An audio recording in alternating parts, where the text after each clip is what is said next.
Tahukah anda ada satu fighter di One Championship yang diberi gelaran sebagai The Dagestani Ninja?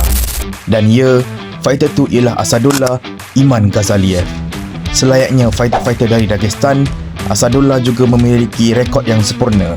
8 kali bertarung di One, menang kesemuanya, menang 7 kali melalui knockout, dan lawan terakhirnya ialah legenda Muay Thai Thailand iaitu Nong O, juga dikalahkan dengan cara knockout.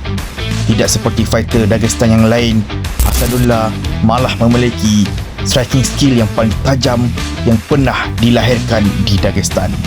Dengan umur yang masih muda iaitu 22 tahun, Asadullah memiliki masa depan yang sangat cerah. Jangan lupa like dan tinggalkan komen. Jika anda suka konten berkenaan martial art, jangan lupa follow Puncak Power 4 Pound untuk video selanjutnya. Terima kasih.